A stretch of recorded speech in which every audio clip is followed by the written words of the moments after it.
आइए, स्वागत है एक बार फिर से उत्कर्ष क्लासेस ऑफ सोशोलॉजी के पीजीटी सोशोलॉजी स्पेशल क्लासेस में। आज हम देखेंगे पाठ्यक्रम के अनुसार परीक्षा संबंधी महत्वपूर्ण प्रश्नों का संग्रह जो संबंधित है अभ्यास प्रश्न पत्र सेट 26 के पार्ट 1 से, जिसमें कुल 65 प्रश्न आपको उपलब्ध करवाए जा रहे हैं।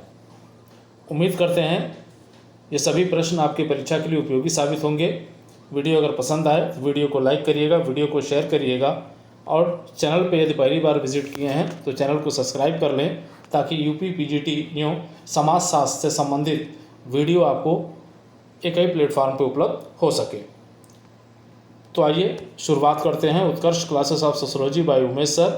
तो आज का पहला प्रश्न जो पाठ्यक्रम के अनुसार जो हमारा पाठ है प्राथमिक अवधारणाएँ, और ये संबंधित है संस्था से। तो आइए शुरुआत करते हैं। पहला, फोकवेज पुस्तक के लेखक हैं। फोकवेज पुस्तक जो 1906 में प्रकाशित होती है उसके लेखक कौन है? ए समनर, बी जॉनसन, सी मैकआवर और डी हैमिल्टन। तो इस पुस्तक के लेखक हैं समनर। बहुत ही महत्वपूर्ण पुस्तक है और बार बार ये परीक्षाओं में पूछी जाती है। ए ऑप्शन आपका सही हो गया। अगला देखें, सोसाइटी एंड इंट्रोडक्टरी एनालिसिस पुस्तक के लेखक हैं। सोसाइटी एंड इंट्रोडक्टरी एनालिसिस पुस्तक के लेखक कौन है? ए बोगार्डस, बी मैकआवर, सी आगमन योनिमका और डी किंग्सले डेविस। तो ये पुस्तक है मैकआवर पेज की, और ये अक्सर सोसाइटी के नाम से पुस्तक ये पूछी जाती है। तो बी ऑप्शन पे आप टिक लगाएंगे। अगला देखें, निम्नलिखित में से किसने संपूर्ण संस्था की अवधारणा दी है? ये कहा जा रहा है कि संपूर्ण संस्था की अवधारणा किसने दी है? ए समनर, बी स्पेंसर, सी गॉफमैन और डी पार्सन। तो संपूर्ण संस्था की अवधारणा दिया है गॉफमैन ने। तो सी ऑप्शन आपका यहाँ पर सही हो जाएगा। अगला, किसका कथन है कि संस्था सामाजिक रीति रिवाजों का एक गुच्छा है? संस्था सामाजिक रीति रिवाजों का एक गुच्छा है, किसका कथन है? ए समनर, बी जॉनसन, सी मैकआवर और डी हैमिल्टन। तो ये जो है लिखा गया है, ये जो कथन है वो लिखा गया है हैमिल्टन के द्वारा। तो डी ऑप्शन आपका यहाँ पर सही हो जाएगा। अगला देखें, एक सामाजिक संस्था होती है। ये कहा जा रहा है कि एक सामाजिक संस्था होती है। ए व्यक्तियों का समूह, बी अमूर्त, सी मूर्त और डी रूढ़। तो यहाँ देखें, संस्था चूँकि कार्य प्रणालियों की व्यवस्था होती है, इस वजह से ये क्या होती है? अमूर्त होती है। तो यहाँ पे बी ऑप्शन आपका सही हो जाएगा। अगला देखें, समनर के अनुसार संस्था के विकास का सही क्रम है। तो संस्था के विकास का जो सही क्रम इन्होंने बताया था, इन्होंने कहा था कि विचार है, आदत है, जनरीति है, प्रथा है, लोकाचार और संस्था। ये इन्होंने कहा था विचार से शुरू होता है, फिर आदत पे जाता है, आदत से जो है फिर जनरीत, जनरीत से फिर प्रथा बनता है, प्रथा से लोकाचार, लोकाचार से संस्था। और ये आप देखें पहले ही ऑप्शन पे दिया गया है यहाँ पे विचार, आदत, जनरीति, प्रथा, लोकाचार और संस्था।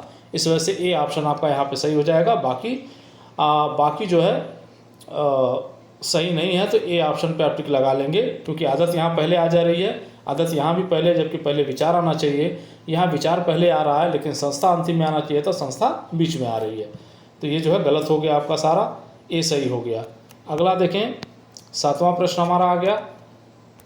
तो एक संस्था में अवधारणा या ढांचा सन्निहित होता है, ये कथन किसका है? ये कहा जा रहा है कि एक संस्था में जो है अवधारणा या ढांचा सन्निहित होता है, ये किसका कथन है? ए बोगार्डस, बी समनर, सी रास और डी एल्बुट। तो किसका कथन है भाई? तो यहाँ पे आप देखिए, तो ये कथन है किसका? समनर का। किसका कथन है? समनर का कथन है, बहुत ही महत्वपूर्ण। तो बी ऑप्शन पे आप टिक लगा लेंगे। अगला, नियमों, मानदंडों एवं कार्य प्रणालियों का समुच्चय है। ये कहा जा रहा है कि नियमों, कार्य प्रणालियों एवं मानदंडों का समुच्चय है। ए समुदाय, बी समिति, सी संस्था और डी समाज। तो इसे हम संस्था के नाम से जानते हैं, इस वजह से सी ऑप्शन आपका यहाँ पर सही हो जाएगा। अगला देखें, किसने कहा समाज संस्थाओं से बनता है? ये कहा जा रहा है किसने कहा समाज संस्थाओं से बनता है? ए समनर, बी किंग कोलर, सी मैकआवर और डी हैमिल्टन। तो ये कथन है किंग कोलर का और महत्वपूर्ण हो सकता है, ध्यान रखिएगा। तो बी ऑप्शन आपका सही हो गया। अगला, एक संस्था के प्रकार को अगोचर, जिसको हम अप्रकट कहते हैं, यो गोचर, जिसको हम प्रकट कहते हैं, के रूप में वर्गीकरण करने का प्रयास किसने किया है? ये कहा जा रहा है कि एक संस्था के प्रकार को अगोचर और गोचर, या यूँ कह लें कि प्रकट और अप्रकट के रूप में किसने वर्गीकृत करने का प्रयास किया है? ए किंग्सले डेविस, बी पार्सन, सी गिलिन और डी मर्टन। तो किसने किया भाई? तो यहाँ देखें ये नाम आता है मर्टन का, तो डी ऑप्शन आपका यहाँ पर सही हो जाएगा। अगला देखें संस्था शब्द। संस्था शब्द का किसने वैज्ञानिक एवं व्यापक अर्थों में प्रयोग किया है? ये कहा जा रहा है कि संस्था शब्द का किसने वैज्ञानिक और व्यापक अर्थों में प्रयोग किया है? A Charles Cooley, B Ginsberg, C Spencer और डी समनर। तो ये नाम आता है किसका? समनर का। तो डी ऑप्शन पे आप टिक लगाएंगे तो ये सही हो जाएगा। अगला संस्था शब्द का सर्वप्रथम प्रयोग किसके द्वारा किया गया है? संस्था शब्द का सर्वप्रथम प्रयोग किसके द्वारा किया गया है? A Charles Cooley, B Ginsberg, C Spencer और डी समनर। तो किसके द्वारा किया गया भाई? तो जो संस्था शब्द है उसका सबसे पहली बार प्रयोग किया गया था स्पेंसर के द्वारा। इस वजह से सी ऑप्शन आपका जो है सही हो जाएगा। तो सबसे पहले संस्था शब्द का प्रयोग स्पेंसर, उसके बाद वैज्ञानिक और व्यापक अर्थों में प्रयोग किया गया है समनर के द्वारा। चलिए अगले सवाल पे चलते हैं हम लोग जो है। एक संस्था का उत्कृष्ट रूप से वर्णन किया जा सकता है एक संकुल के रूप में। ये कहा जा रहा है कि एक संस्था का उत्कृष्ट रूप में वर्णन किया जा सकता है एक संकुल के रूप में। किसके संकुल के रूप में? ए सत्ता के, बी परिस्थितियों के, सी भूमिकाओं के और डी कार्यविधियों के या प्रणालियों के या कार्य प्रणालियों के। तो संस्था को हम एक कार्यविधियों या कार्य प्रणालियों की संकुल के रूप में परिभाषित कर सकते हैं। तो डी ऑप्शन आपका यहाँ पर सही हो जाएगा। अगला, एक संस्था में अवधारणा एवं ढांचा सन्निहित होता है, यह कथन किसका है? एक संस्था में अवधारणा एवं ढांचा सन्निहित होता है, यह कथन किसका है?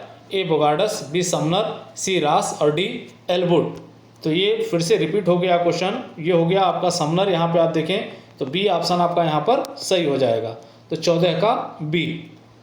चलिए अगला देखें हम। निम्नलिखित में से संस्था के लिए सत्य है। ये कहा जा रहा है कि निम्नलिखित में से संस्था के लिए सत्य है। ए संस्था साधन है ना कि साध्य, बी संस्था साध्य है ना कि साधन, सी संस्था साध्य और साधन दोनों है, डी संस्था ना साध्य है और ना साधन। तो यहाँ पे आप देखें जो हमारी संस्था होती है वो साधन होती है, साध्य नहीं होती। इस वजह से ए ऑप्शन आपका यहाँ पर सही हो जाएगा। तो ए पे आप टिक लगा लेंगे। चलिए अगले प्रश्न पे चलते हैं। तो यहाँ देखें अगला हमारा जो है हम अगले चैप्टर से प्रश्नों को लेकर आए हुए हैं और वह प्राथमिक अवधारणाएं जो संबंधित होगा समुदाय से। तो यहाँ आप देखें तो इसके अंतर्गत हम पहला प्रश्न देखने का प्रयास करें। तो ग्रामीण समुदाय, ये कहा जा रहा है कि ग्रामीण समुदाय घड़े के शांत जल के समान होता है, तो वहीं नगरीय समुदाय केतली में उबलते पानी के समान है। ये कथन किसका है? ये कहा जा रहा है कि ग्रामीण समुदाय घड़े के शांत जल के समान होता है, तो वहीं नगरीय समुदाय केतली में उबलते पानी के समान होता है। ये कथन किसका है? ए पार्क्यों बर्गस, बी ई रास, सी सोरोकिन, जिमरमैनियो, गेल्पिन और डी पीएच प्रभु। तो ये जो कथन है वो कथन संबंधित है किससे? सोरोकिन और जिमरमैन और गेल्पिन से संबंधित है। तो सी ऑप्शन आपका यहाँ पर सही हो जाएगा। अगला, निम्नलिखित में से लघु समुदाय की अवधारणा किससे संबंधित है? किससे होना चाहिए था? तो निम्नलिखित में से लघु समुदाय की अवधारणा किससे संबंधित है? ए William J Goode, B Robert Redfield, सी मैकावेरियो पेज और डी किंग्सले डेविस। तो ये संबंधित है रॉबर्ट रेडफील्ड से। तो बी ऑप्शन आपका यहाँ पे सही हो जाएगा। ये सारे के सारे क्वेश्चन बहुत ही महत्वपूर्ण हैं। अगला देखें तो समुदाय सामान्य जीवन का क्षेत्र है। ये कहा जा रहा है कि समुदाय सामान्य जीवन का क्षेत्र है। ये कथन निम्नलिखित में से किसका है? ए किंग्सले डेविस, बी बोगार्डस, सी लुंडबर्ग और डी मैकावेरियो पेज। तो यहाँ पे आप देखें तो समुदाय सामान्य जीवन का क्षेत्र है, ये कथन है मैकावेरियो पेज का। बहुत ही महत्वपूर्ण कथन है, ध्यान रखिएगा। तो डी ऑप्शन आपका यहाँ पर सही हो जाएगा। अगला किसका कथन है कि समुदाय वह सबसे छोटा क्षेत्रीय समूह है जिसके अंदर सामाजिक जीवन के समस्त पहलू आ जाते हैं। फिर से देख लें, बहुत ही महत्वपूर्ण, अक्सर हर परीक्षा में पूछ लेता है। समुदाय वह सबसे छोटा क्षेत्रीय समूह है जिसके अंदर सामाजिक जीवन के समस्त पहलू आ जाते हैं। ए किंग्सले डेविस, बी बोगार्डस, सी लुंडबर्ग और डी मैकावेरियो पेज। तो ये जो कथन है वो किंग्सले डेविस का कथन है। तो ए ऑप्शन आपका यहाँ पर सही हो जाएगा।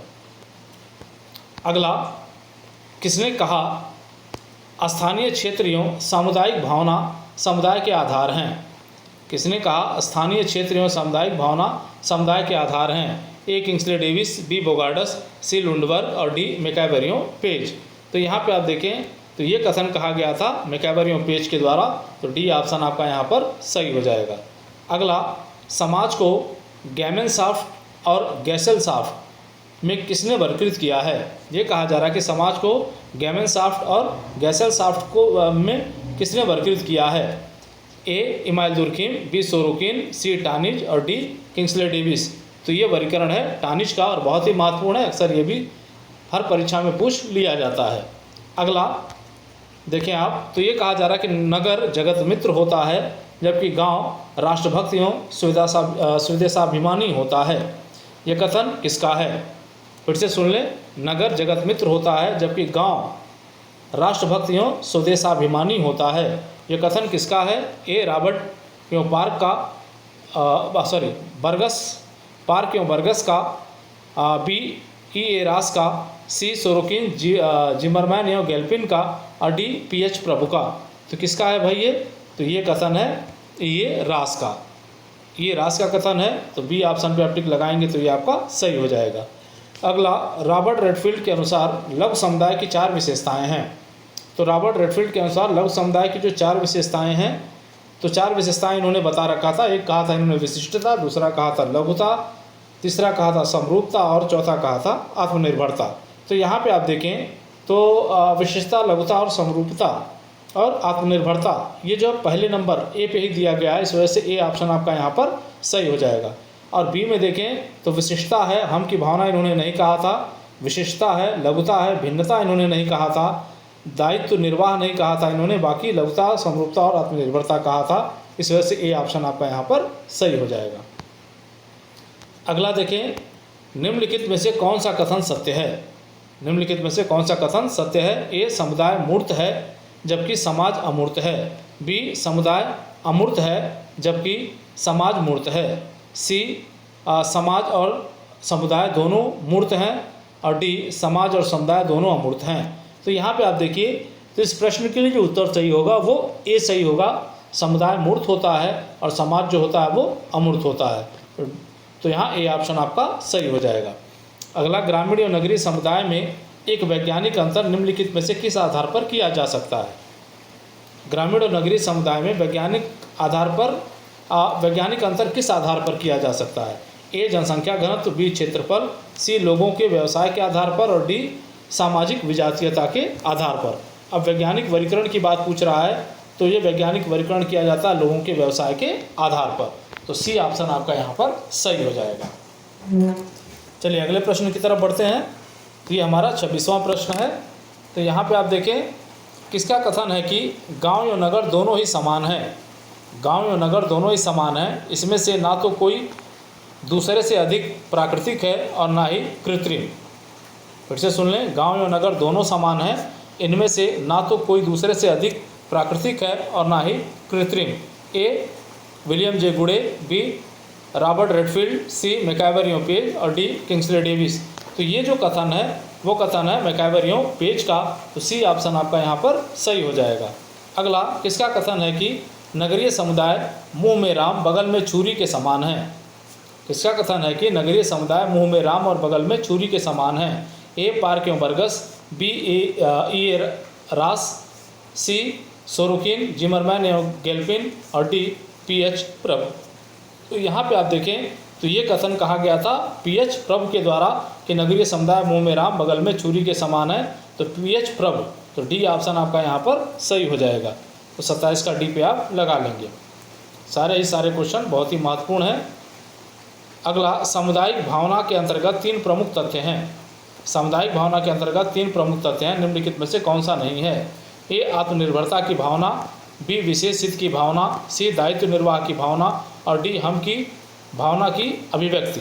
तो यहाँ पे आप देखें तो सामुदायिक भावना के अंतर्गत आत्मनिर्भरता की भावना पाई जाती है, दायित्व निर्वाह की भावना पाई जाती है, हम की भावना पाई जाती है।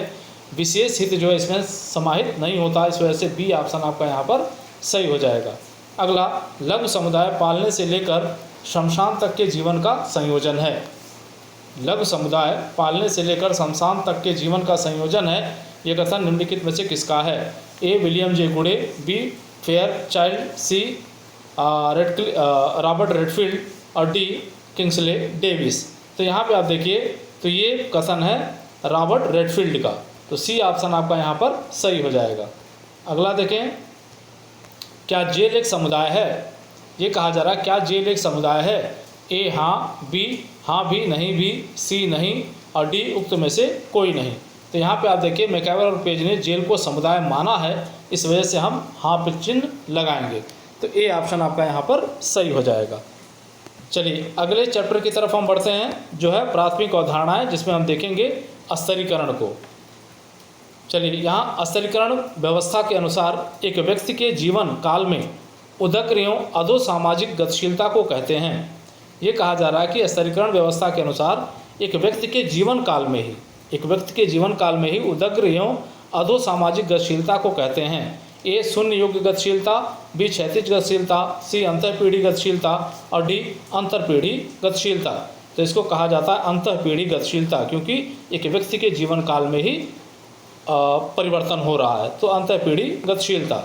अगला, निम्नलिखित में से किसने स्तरीकरण को समकलनात्मक सिद्धांत के रूप में देखा है?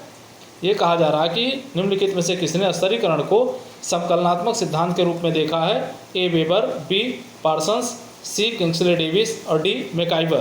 तो किसने देखा है भाई? तो ये देखा गया है मैक्स वेबर के द्वारा। इस वजह से ए ऑप्शन आपका यहाँ पर सही हो जाएगा। अगला देखें, मैक्स वेबर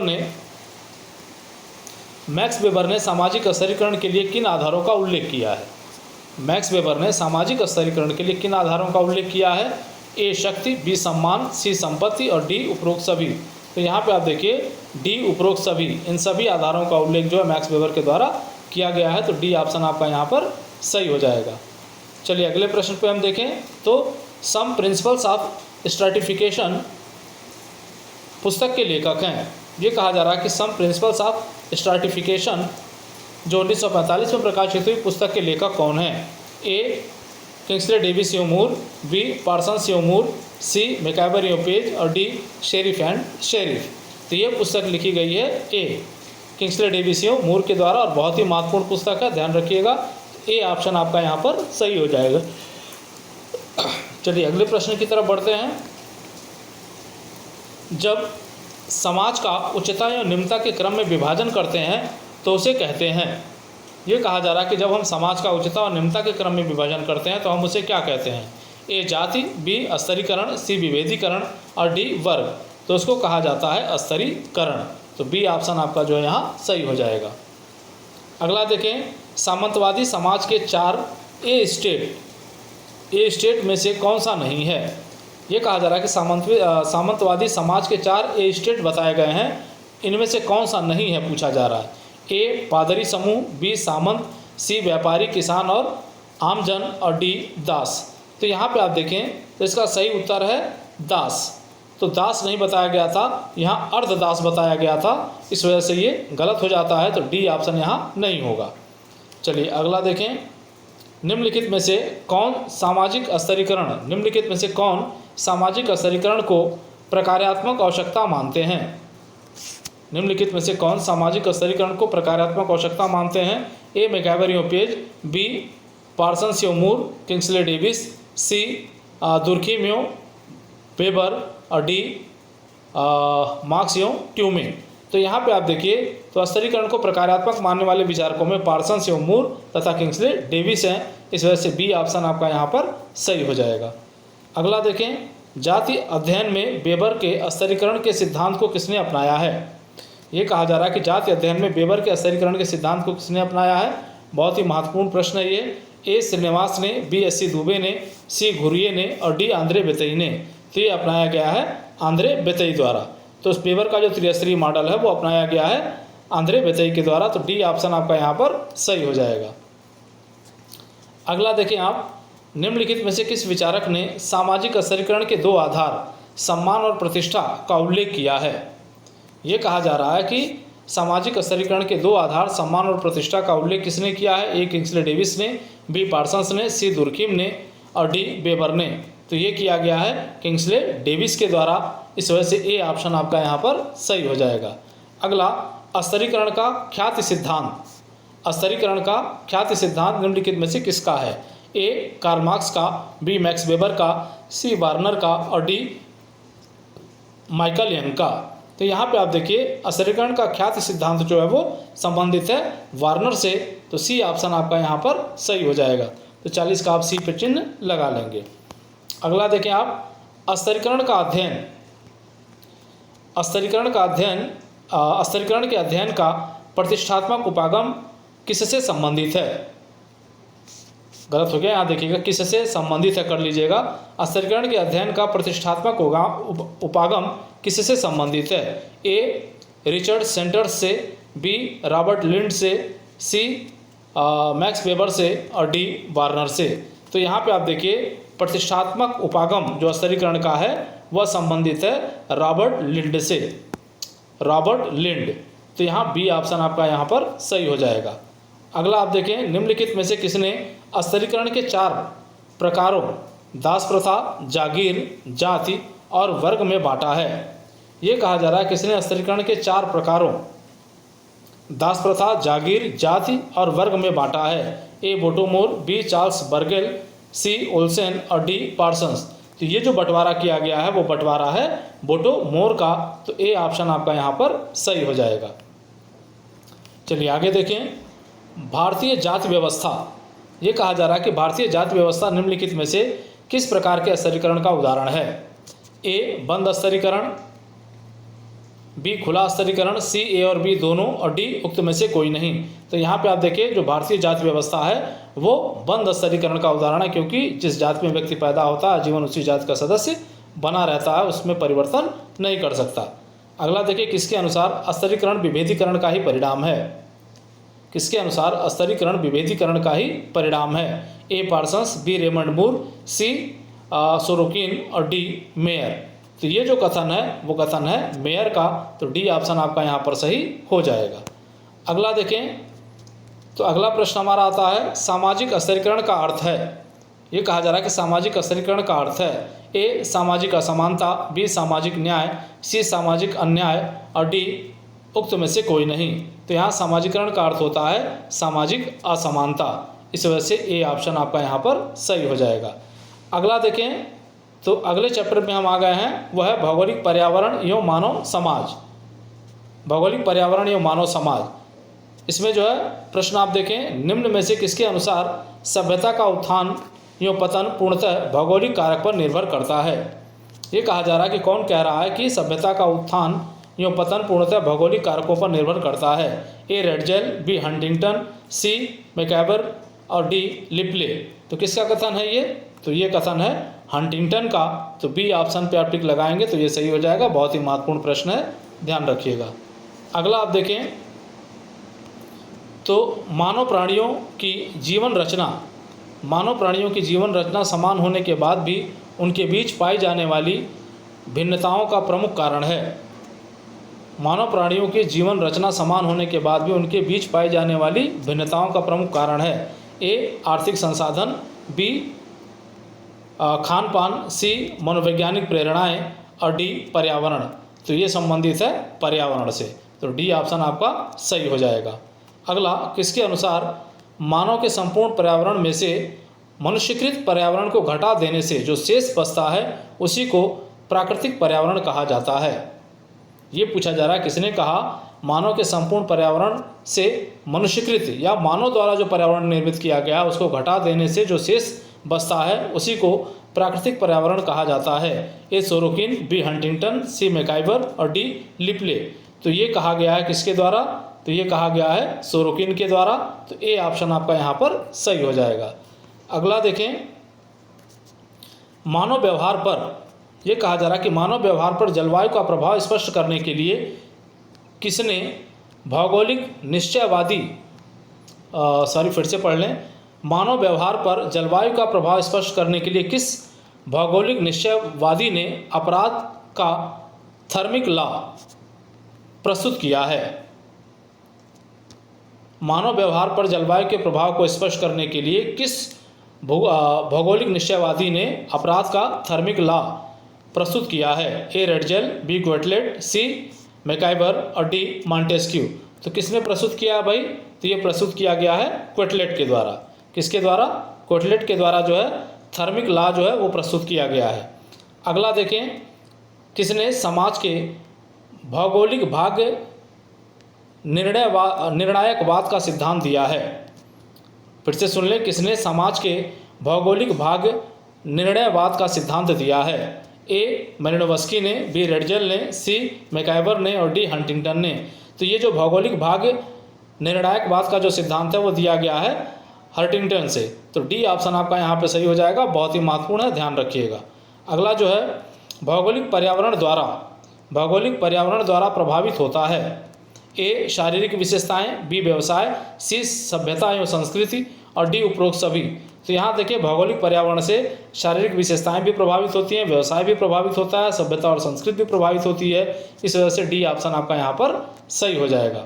अगला देखें, इकोफेमिनिज्म के विकास का प्रमुख आधार है। फिर से देख लें, इकोफेमिनिज्म के विकास का प्रमुख आधार है। ए औद्योगिक समाज में वनोन्मूलन, बी स्त्रियों का जीवन एवं प्रकृति से उनका संबंध, सी प्रदूषण तथा पर्यावरणीय पतन और डी वैश्विक उष्मीकरण। तो यहाँ जो इकोफेमिनिज्म का जो संबंध है वो है स्त्रियों का जीवन एवं प्रकृति से उनका संबंध। तो बी ऑप्शन आपका यहाँ पर सही हो जाएगा। अगला देखें आप, किसके अनुसार जलवायु संपूर्ण सभ्यता के विकास और विनाश का कारण हो सकती है? किसके अनुसार जलवायु संपूर्ण सभ्यता के विकास और विनाश का कारण हो सकती है? ए हंटिंगटन, बी बार्कले, सी किंग्सले डेविस और डी हंटिंगटन एवं बार्कले। तो यहाँ पे आप देखिए, तो ये जो कथन है कि जलवायु संपूर्ण सभ्यता के विकास और विनाश का कारण हो सकती है, हंटिंगटन एवं बार्कले का कथन है। तो डी ऑप्शन आपका यहाँ पे सही हो जाएगा और ये महत्वपूर्ण कथन है, ध्यान रखिएगा। अगला, पर्यावरण प्राणी को जन्म लेने से पहले ही प्रभावित करना प्रारंभ कर देता है। फिर से सुन लें, पर्यावरण प्राणी को जन्म लेने से पहले ही प्रभावित करना प्रारंभ कर देता है, ये कथन है। ए असत्य, बी सत्य, सी विवादपूर्ण और डी कुछ कहा नहीं जा सकता। ये बिल्कुल ही सत्य है कि बच्चे के जन्म लेने से पहले ही पर्यावरण उसको प्रभावित करना शुरू कर देता है। तो बी ऑप्शन आपका यहाँ पर सही हो जाएगा। अगला देखें, वैयक्तिक जीवन के संपूर्ण पर्यावरण को मैकाइवर एवं पेज ने किन दो भागों में बांटा है होना चाहिए था यहाँ पे। चलिए संशोधन कर लीजिएगा। ए सामाजिक तथा सांस्कृतिक पक्ष, बी भौतिक एवं सामाजिक पक्ष, सी संरचनात्मक एवं संस्थात्मक पक्ष और डी संरचनात्मक एवं सामुदायिक पक्ष। तो यहाँ मैकाइवर और पेज ने संपूर्ण पर्यावरण को दो भागों में बांटा, एक है भौतिक और दूसरा है सामाजिक पक्ष। तो बी ऑप्शन आपका यहाँ पर सही हो जाएगा। अगला देखें, मैन एंड एनवायरनमेंट पुस्तक के लेखक निम्नलिखित में से कौन है? ए लैंडिस, बी रेडजेल, सी मैकाइवर और डी मॉन्टेस्क्यू। तो यहाँ पे आप देखें तो मैन एंड एनवायरनमेंट पुस्तक के जो लेखक हैं वो हैं लैंडिस। तो ए ऑप्शन पे आप टिक लगाएंगे तो ये उत्तर आपका सही हो जाएगा। अगला देखें आप, निम्नलिखित में से विश्व पर्यावरण दिवस कब मनाया जाता है? निम्नलिखित में से विश्व पर्यावरण दिवस कब मनाया जाता है? ए 8 मार्च को, बी 5 जून को, सी 5 जुलाई को और डी 2 अक्टूबर को। तो यहाँ पे आप देखिए तो विश्व पर्यावरण दिवस मनाया जाता है 5 जून को। तो बी ऑप्शन आपका यहाँ पर सही हो जाएगा। अगला, संपूर्ण पर्यावरण को किसने प्राकृतिक पर्यावरण तथा मनुष्यकृत पर्यावरण जैसे दो भागों में विभक्त किया है? ये कहा जा रहा है कि संपूर्ण पर्यावरण को किसने प्राकृतिक पर्यावरण और मनुष्यकृत पर्यावरण जैसे दो भागों में विभक्त किया है? ए गिलिन और गिलिन, बी मैकाइवर एवं पेज, सी हंटिंगटन एवं बार्कले और डी आगबन एवं निमकॉफ। तो यहाँ पे आप देखिए ये जो बंटवारा किया गया है प्राकृतिक पर्यावरण और मनुष्यकृत पर्यावरण, ये दिया गया है आगबन एवं निमकॉफ के द्वारा। इस वजह से डी ऑप्शन आपका यहाँ पर सही हो जाएगा। अगला, सिविलाइजेशन एंड क्लाइमेट पुस्तक के लेखक निम्नलिखित में से कौन है? ए लिपले, बी रेडजेल, सी हंटिंगटन और डी सोरोकिन। तो यहाँ पे आप देखें तो सिविलाइजेशन एंड क्लाइमेट पुस्तक के लेखक हैं हंटिंगटन। तो इस वजह से सी ऑप्शन आपका यहाँ पर सही हो जाएगा। अगला, निम्नलिखित में से पर्यावरण का समाजशास्त्र पुस्तक के लेखक हैं? निम्नलिखित में से पर्यावरण का समाजशास्त्र पुस्तक के लेखक हैं? ए प्रोफेसर के मिश्रा, बी प्रोफेसर संगीता पांडे, सी प्रोफेसर कीर्ति पांडे और डी प्रोफेसर मानवेंद्र सिंह। तो ये हैं प्रोफेसर संगीता पांडे। तो बी ऑप्शन आपका यहाँ पर सही हो जाएगा। चलिए अब अगले चैप्टर की तरफ बढ़ते हैं और वो है संस्कृतियों व्यक्तित्व। संस्कृतियों व्यक्तित्व, यहाँ देखें संस्कृति तत्व की अवधारणा या संस्कृति तत्व की अवधारणा का प्रयोग निम्नलिखित में से किसके द्वारा किया गया है। संस्कृति तत्व की अवधारणा का प्रयोग किसके द्वारा किया गया है। ए बोगार्डस, बी बिस्लर, सी गॉफमैन और डी स्पेंसर। तो किसके द्वारा किया गया भाई, तो ये किया गया है बी बिस्लर के द्वारा किया गया है। तो बी पे आप टिक यहाँ लगा लेंगे। अगला देखें, बालक के व्यक्तित्व निर्माण संबंधी कारक हैं। बालक के व्यक्तित्व निर्माण संबंधी कारक हैं। ए विद्यालय, बी परिवार, सी समाज और डी उपरोक्त सभी। तो यहाँ जो बालक का व्यक्तित्व का निर्माण होता है वो विद्यालय, परिवार और समाज सभी में होता है। इस वजह से डी उपरोक्त सभी को आप चिन्ह लगा लेंगे। अगला देखें आप जो है, तो हमारा अगला प्रश्न है, किसका कथन है कि संस्कृति प्रकृति या पर्यावरण का मानव निर्मित भाग है। किसने कहा संस्कृति प्रकृति का मानव निर्मित भाग या पर्यावरण का मानव निर्मित भाग है। ए हर्स्कोविट्स, बी मैकैबर-योपेज, सी लाबेल और डी टायलर। तो ये कथन है हर्स्कोविट्स का। तो ए ऑप्शन आपका यहाँ पर सही हो जाएगा। तो 63 का ये पे आप टिक लगा लेंगे। अगला, निम्नलिखित में से किसने संस्कृति और व्यक्तित्व के बीच सहसंबंध स्थापित किया है। ये कहा जा रहा है कि निम्नलिखित में से किसने संस्कृति और व्यक्तित्व के बीच सहसंबंध स्थापित किया है। ए कार्डिनर, बी राल्फ लिंटन, सी ए और बी दोनों और डी रूथ बेनेडिक्ट। तो किसने किया भाई, तो यहाँ पे आप देखें तो व्यक्तित्व संस्कृति और व्यक्तित्व के बीच जो सहसंबंध स्थापित किया गया वो कार्डिनर और राल्फ लिंटन दोनों के द्वारा किया गया। इस वजह से सी ऑप्शन पे आप टिक लगाएंगे तो ये आपका सही हो जाएगा। चलिए अगला, और इस टॉपिक का जो है अंतिम प्रश्न आपके लिए है और वो है कि निम्नलिखित में से किसने सांस्कृतिक सापेक्षवाद शब्द का प्रयोग किया है। ये कहा जा रहा है कि निम्नलिखित में से किसने सांस्कृतिक सापेक्षवाद शब्द का प्रयोग किया है। ए लाबेल, बी मैकैबर-योपेज, सी हर्स्कोविट्स और डी टायलर। तो ये प्रयोग किया गया है हर्स्कोविट्स के द्वारा। तो सी ऑप्शन आपका यहाँ पर सही हो जाएगा। तो ये रहा आज का वीडियो। उम्मीद करते हैं ये वीडियो आपको उपयोगी लगेगा। वीडियो अगर पसंद आए तो वीडियो को लाइक करिएगा, शेयर करिएगा और चैनल को सब्सक्राइब जरूर कर लीजिएगा। जय हिंद, जय भारत।